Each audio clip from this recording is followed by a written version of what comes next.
It's really important that what I put on my skin is as natural as possible, and so it's really important to me that I know what's in something.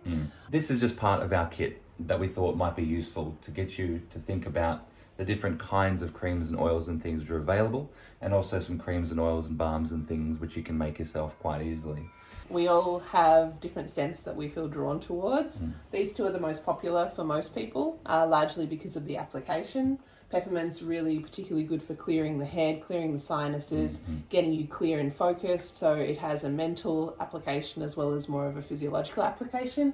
Whereas lavender's great on burns, cuts, anything that's infected. It's just fantastic. So these are our two favorites to have in the cabinet, as well as having the scent that they provide when we mix it with these other components.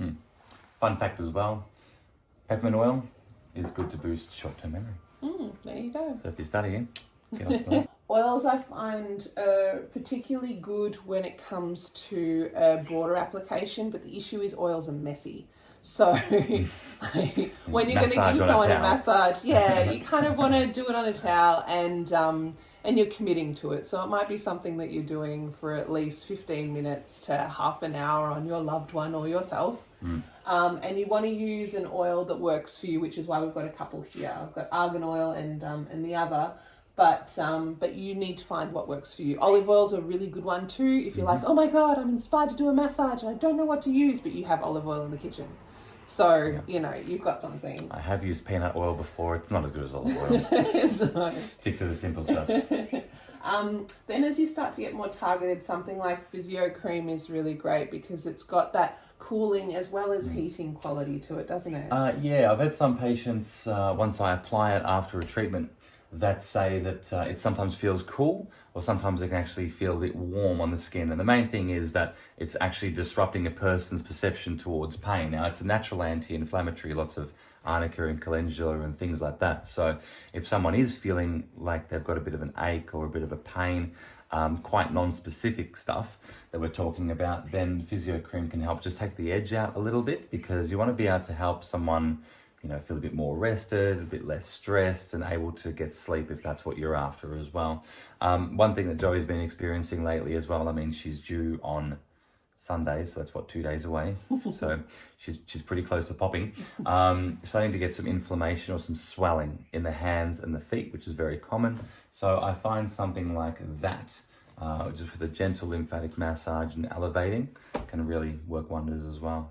But that being said, obviously, it's a very specific product that then you need to go out and buy, potentially, which is why I like to make my own products, because then I'm not dependent on having to have all the right things that everyone else has suggested. I can take the active ingredients that I'm aware of and then make it into my own, which is the purpose of these guys here and other things that I concoct from time to time. So a balm's made with beeswax and also with an oil, and then I've got arnica, calendula, different therapeutic herbs that have been infused into the oil, and then it's mixed with the beeswax, and then I've added some essential oils as well for the smell.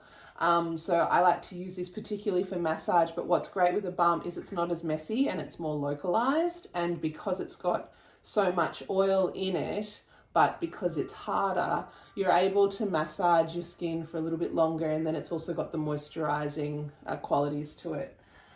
Here I've got more of an overall body moisturizer, which has got a coconut oil base as well as the sweet almond oil base. And then I've done a little bit more with the essential oils as well. Again, it's able to be used all over the body, but it's just a little bit more localized than this guy, because it's just complete oil that's going to go everywhere. Yeah, and on that you can sort of look at the different viscosities, like the thickness of it. I mean, everyone knows what an oil is like, but then when you go to the balm, you can see that I can sort of put that upside down, try not to drop it, okay?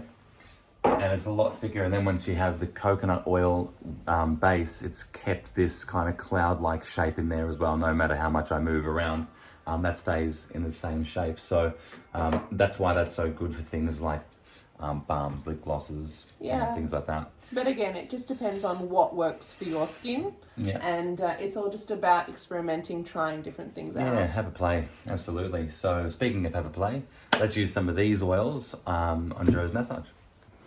Okay, so in this massage, we're going to be focusing on mostly the lower back from sort of halfway down the ribs all the way down to the tailbone, possibly even top of the legs, hip joints. Okay, so body positioning is really important. Luckily enough, I had a beautiful patient of mine. Thank you very much, Gillian, for donating this pillow to us. It's this massive U-shaped pillow, which basically takes up the whole bed, plus a couple of extra throw pillows and some chiropractic pillows under here. You're definitely going to need a towel to either drape your patient or to just have on hand to dry your hands, catch any runaway oil, all that kind of stuff. Okay, so what I'm going to be using is one of Joe's balms. This is the one that has the beeswax in it, so it's actually going to be quite thick. It's not going to run away anywhere. I can literally just put a beautiful dollop on there. It goes much further than, say, a cream. It's not going to roll off on her, which is great. Not going to roll off onto the white bed sheets. And here we've got the oil blend, and as you can see, it's already starting to roll off the body. So choose whichever medium you feel is better. I'm going to use a bit of a combination, so have a little bit of a play, because normally you can mix the two and you can get more of a consistency that you're happy working with. Beautiful. So I'm just going to rub that in first. No one likes skin on skin like that. It creates a lot more friction. It's not as comfortable. But using these kinds of oils, it just helps slide and glide up and down the body. Nice and easy, so you can start to apply pressure in different areas. So just for a little bit of surface anatomy, so you guys get your bearings, Joey's spine is sitting all the way through here. Okay, this is around about the bra line, about halfway down the ribs, about there. Okay, as we come down, got the tailbone just about there. The back hip bone's here. Okay, the top of the hips about there. So this is a real prime area to work on. Normally people get lots and lots and lots of aches through these different kinds of areas. If you are getting a bit of an ache, it normally denotes that the muscles are tight. The muscles are just working and they're really quite tired, which is why you're getting that ache kind of feeling. Problem with an ache is you can have it constantly. It can be there day and night. So that's what we're trying to do, is just to sort of relieve that a little bit. I'm just going to change my position a little bit here. Okay. Put the towel around Joey just to make sure she's nice and warm. Now,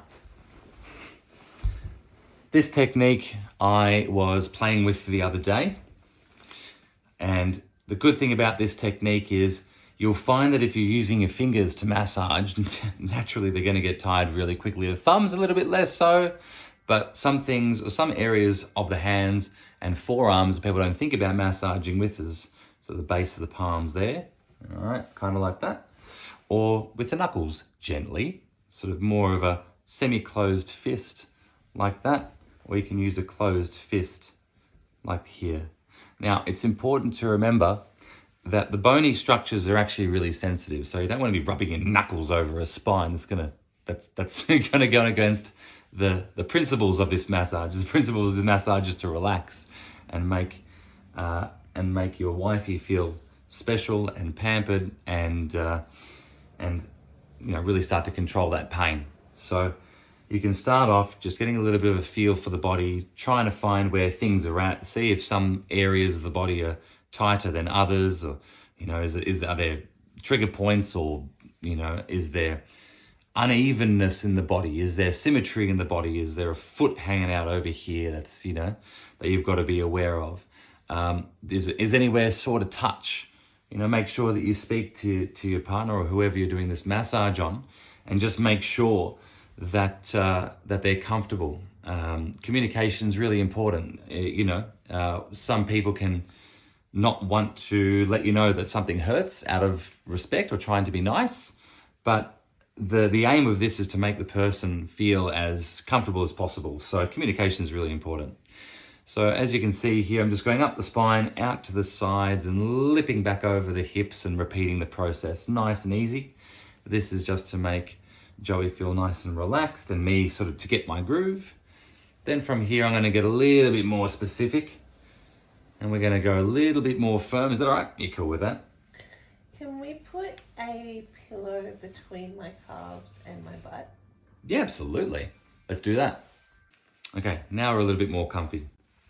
A good thing about putting a pillow here is it's not going to collapse the veins and arteries of the lower leg, so it's going to be a little bit more comfortable. It's going to prevent things like pins and needles in the toes, and it also lifts the pelvis a little bit so it can actually start to get into the glutes, glute max, glute medius, and piriformis there. There's a treasure trove of muscles all the way through the butt and pelvic floor, which is definitely going to need some attention because if you think about all the weight that it's holding in, it's 24/7 from the second that you wake up, the second that you go to bed, it's just got all this pressure upon it. So it's definitely going to need a little bit of love. So just to recap, going up along the spine, out and over the hips. I was just starting to get a little bit more deep and meaningful with the knuckles, very, very gently through there. Now, one of the other techniques that I was developing the other day was using the same sort of half-closed fist technique through here and thumb technique through the glutes to do some releasing there as well. So locate that sacrum, which is a triangle bone there, okay? I call it the bum bone for obvious reasons. So the sacrum and Joe runs from here to there. There's that border. And all the way along it where the muscles stick are going to need a little bit of attention flowing through there and on the other side. So what I've been doing is basically pressing in thumbs up on either side of that sacrum and just gently pushing out to the hip bones like that.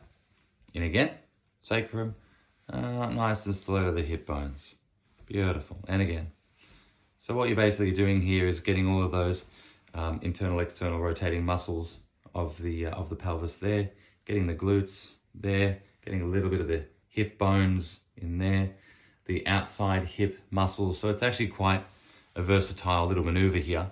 And it means that you massaging, not going to get too tired because you're using, your weight to really push through those fists and knuckles there. Okay. So now I've just oiled up again, and seeing as we've got the outside of the legs or the lateral thighs in close proximity, we're going to work there as well. So the reason why we're doing so much of this work from, say, the bra line down, although up there as well is very much affected by pregnancy, but from here down, this is what cops most of that weight distribution change. Imagine having that big pregnant belly at the front. It pulls down on an angle like that. So essentially the weight changes from being quite far back and being loaded up at the back of the spine and the butt to going really far forward, which is why you can start to get the front of the legs quite sore, or the front of the calves and the front of the lower legs quite sore. You can sometimes get foot problems because the weights come forward. So we just want to make sure that we're looking after all the different regions. Now, naturally, you could probably do head to toe. Your partner might be sore from head to toe, but these are just some of the major areas which need a little bit of love. So we don't want to be using an elbow in this outside thigh TFL area, but just nice and flowing kind of movements. If you can get into a little bit of a routine, don't have to go too fast. Just putting a little bit of your body weight behind it, just so you get a little bit of pressure going through these long muscle groups. Okay, when you start to get a little bit more of a groove and you start to feel like you're understanding the anatomy, you can throw in, different kinds of techniques. You can play with it, see what your partner likes, see what you like, and go from there. So a couple potent or powerful points in the body, which are going to help the process as well. Just in the lower back, if you go about an inch out from the spine, you can just give a little bit of pressure on these different areas. Good idea, Joey. And breathing is a really important part of this process as well. When you breathe in, you might feel the body tense up, and as a person breathes out, you feel the body relax. So you want to really make the most of that relax exhalation in the process. So as I was sort of saying, points up and down the spine, little bit of pressure like that. You can hold it more like a trigger point or trigger point therapy, where you really push into the points which are a little bit sore. You get your partner to breathe through it for 10-15 seconds, then you release and go to the next one. Now, talking about the sacrum here as well, not only is it a place of quite often pain, especially later in pregnancy, but it's also quite a sensitive area. And during pregnancy, it can be a little bit difficult to maintain a good semblance of romance or sensuality in the relationship. So this is a really, really good time where it allows you to sort of reconnect and become close again. So although that's not a problem for a lot of people, as I'm beginning to understand, but for some people it is, and it's always good just to have up your sleeve if work and kids and stresses are sort of coming to the forefront. You can just do a nice little massage, reconnect with some breathing, listen to some nice music, and actually reconnect physically. So as you are working through that sacrum bone through here, just instead of going straight deep and going for a therapeutic sort of use, just try and be a little bit more sensual with your maneuvers.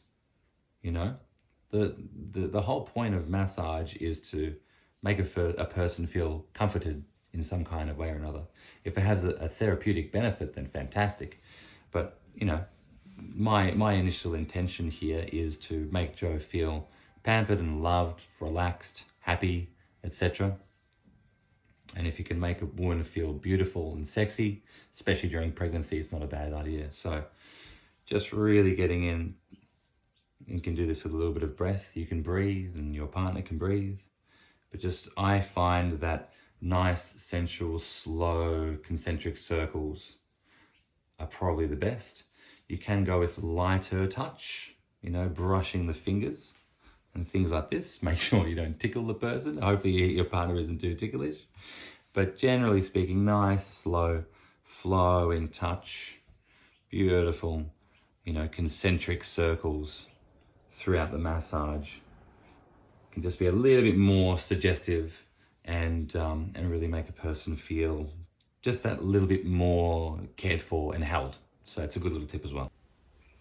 Okay, so let's talk about the neck and shoulders for a second. Now, just in ordinary life, most people are going to experience some kind of tension or pain in the neck and shoulders, possibly even headaches and tension across the face and jaw, different things like that. So this is a real key area to work upon.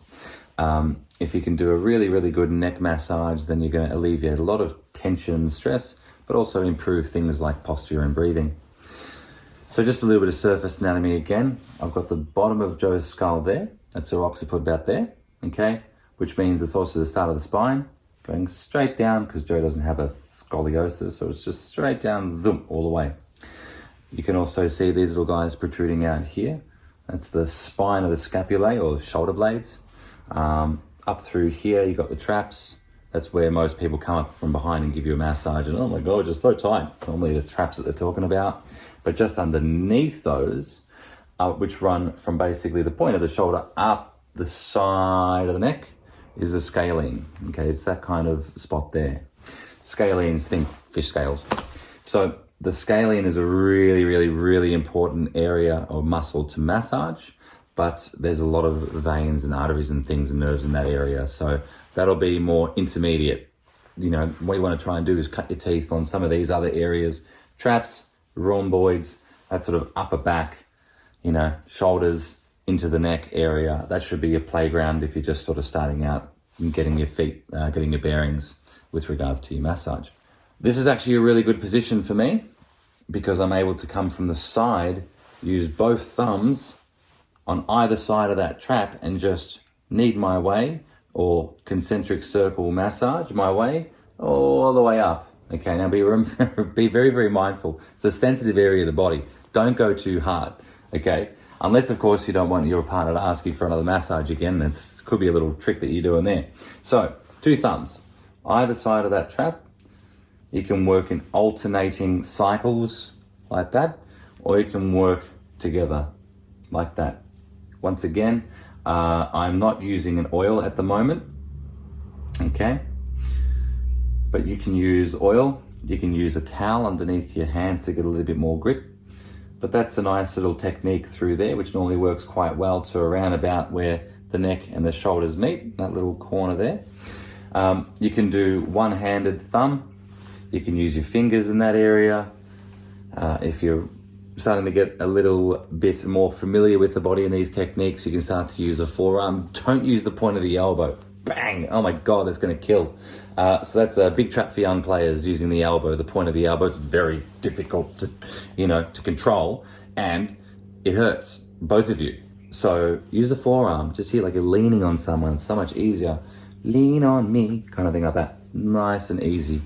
Okay, you can use a secondary contract to control the body so it's not waving all over the place. Just nice and easy like that. And then coming into these areas here. Now, another thing that you can start to play with is getting your partner to take part as well, asking them to, move their arm around or move their shoulder up and down or something like that to help you, stretch something out or get in a little bit deeper. Like, how am I supposed to get underneath that? Oh yeah, I can move the arm, which is going to move the shoulder blade, So try different kind of techniques like that. When it comes to the back of the neck specifically, pincer grip's pretty good. It's almost purpose built. You can use 2 thumbs, you can use 2 fists on either side, you can use the palms of the hands, whatever is comfortable for you and comfortable for your partner. Once again, working in circles is the easiest way. You can go a little bit harder or a little bit lighter. If you find a sensitive spot, the first inclination is to get right in there and get really hard. But, if you spend enough time and you're coaxing it free again, then you don't need the pressure or as much pressure, okay? Just like that. Working in circles, once again, using that secondary to support the head so it's not going back and forward. You want to take as much pressure off the body as absolutely possible. Okay, so let's talk about trigger points again, as we did in the previous videos. So in the trap, or in the trapezius muscle, which runs from here to here down to about there, they're quite easy to find trigger points or sensitive areas in here. If you've got oil on your hand and you just go along it, in some cases, the hand or the thumb or the fingers just slide straight in. Everything feels continuous and the same. Or in Joe's case, as you're sliding along, boom, it's like there's an area of tension. It's almost like a knot. Sometimes it can feel like a little ball. Sometimes it can be a little bit hotter or a little bit colder, or it feels nodulary.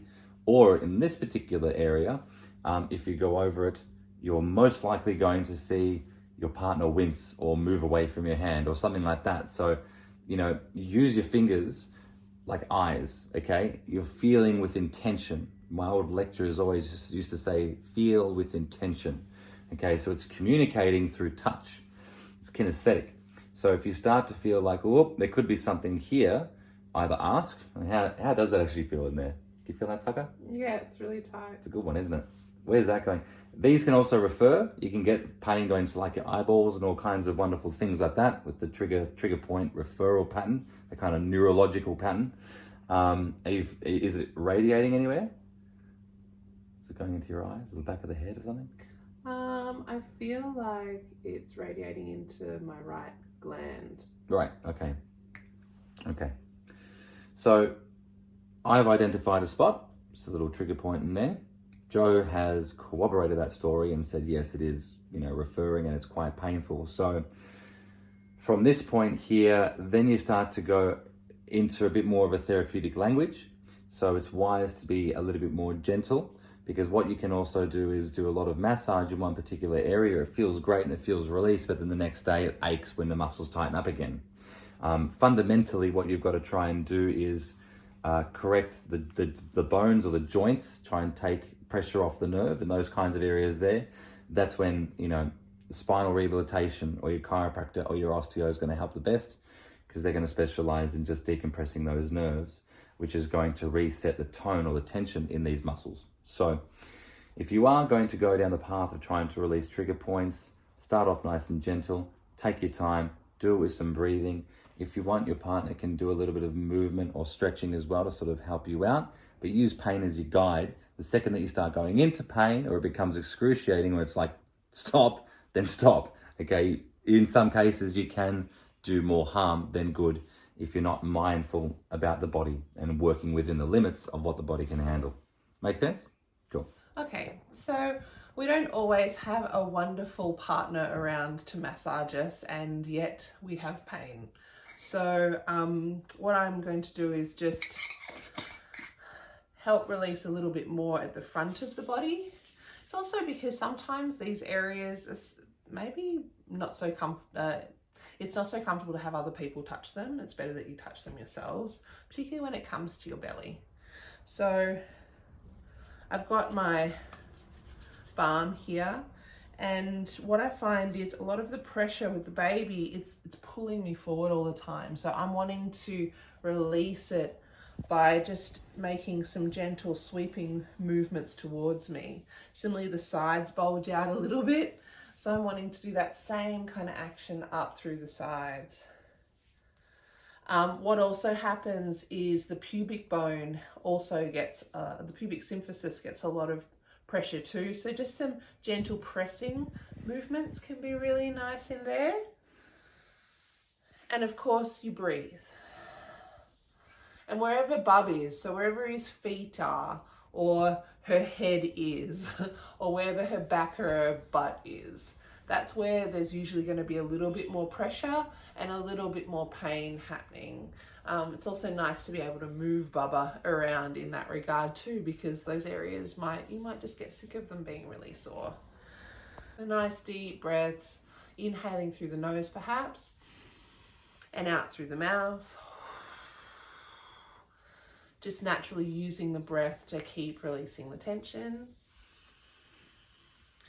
And then of course another area that might be a little bit sore as your breasts start to prepare for lactation are the boobs. So for the boobs, it's just about looking for any areas that are particularly tight, any nodules, and just moving your hands around.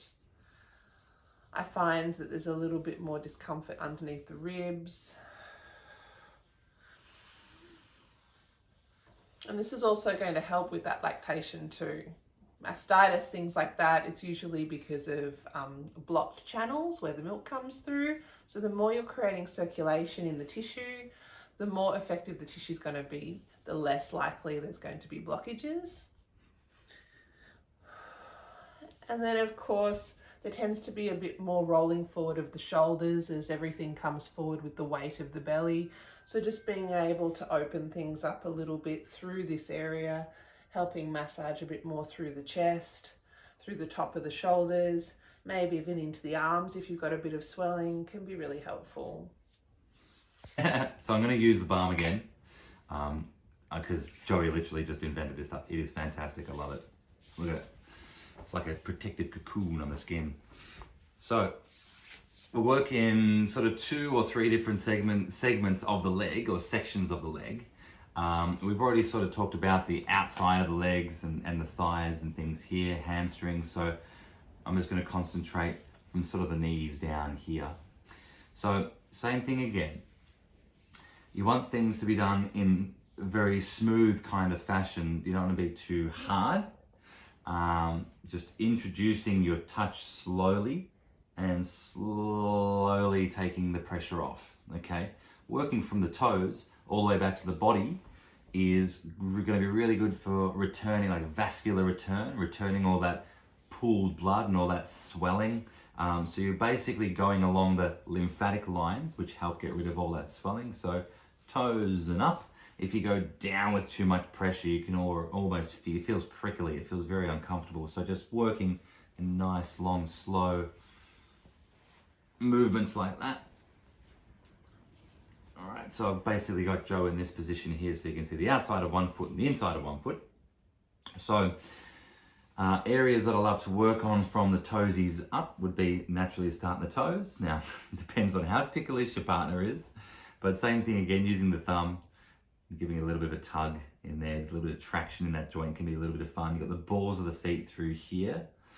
Now, if you're really interested in foot massage, you might want to look up reflexology, because reflexology has all the different associated organs with points in the bottom of the foot, which can actually be really quite interesting as well. It's like, is that sore there? Oh, your kidneys are a little bit depleted. That's really interesting. So working through the balls of the feet, you don't normally get too much love through there. there can be, you know, spots of pain sort of through here. So just be gentle. Once again, just checking in. You're okay with that? Yeah. Naturally, most people getting a foot massage aren't going to whinge too much. But I always find on the underside of the foot, that medial aspect, okay, the arch, is a really good meaty place to work in. If there's a lot of sensitivity here, it can be like a plantar fasciitis or inflammation on the bottom of the foot. So, you know, using cooling agents, ice packs for a few minutes, some of the arnica creams or physio creams or whatever can just help take a little bit of sting out there. Once again, working in those circles. The heel's a good one. Heel's a little bit more robust, so you can get in there with your thumb, you can get in the bottom of the foot with that, you know, with your fingers and knuckles and just kind of do that like you're rolling a dime on your fingers. That's a good one too. Working on the inside of that ankle, sort of through there. Most of the muscles that work on the foot sort of pass behind there. So there's going to be some tendons and a couple little rubbery kind of areas through there. Can be sensitive, be gentle. And then you can go into the calf and behind the knee, which is a very, very underappreciated part of the body. So you can go as deep or as gentle as you wish. You don't want to go across too much because you have tendons which move all the toesies. So if you're going over that, it can be a little bit uncomfortable. So working up along those channels, sort of working from the toe and following the band all the way up to the knee, can be quite good, like that. You can use a base of the palm again. You can use a grip and grip the foot and the leg like that. So just work with what works for you. If the feet are particularly sore and very knotty and tense, once again, you can go into that sort of flowing forearm, back of the palm, because you've got a lot more room to move. So have a bit of a play with some of those techniques. And hopefully you can make the pregnancy as comfortable as possible with just some simple techniques. Let your lady feel nice and loved and keep that sort of sensual touch and connection alive. So lots of fun. Thank you, Danny. Okay, so I don't want to get all Greek mythological here, but we're going to talk about the Achilles and the ankle. Okay, it's an area of the body that's quite reassuring when you touch and when you hold, and anatomically it's actually a perfect place to sort of hold and grip. So there are specific points around the ankle and feet that you can push to bring on labor in later stages, which I'm not going to do in this video, but if you're interested, there are, you know, various points around that sort of Achilles region and the feet and toes.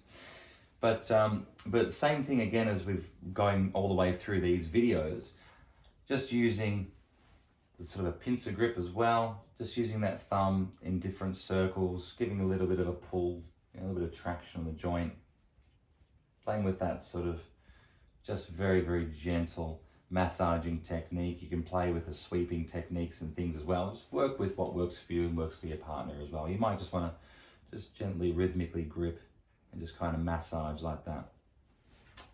Kind of like that. I've got that pillow there just to separate the legs a little bit so it's a little bit more comfy. But once again, just always work with what works well for you and what works well for your partner. But thumbs are always a good intermediate sort of stage to go with, to work with. So have a bit of a play through there.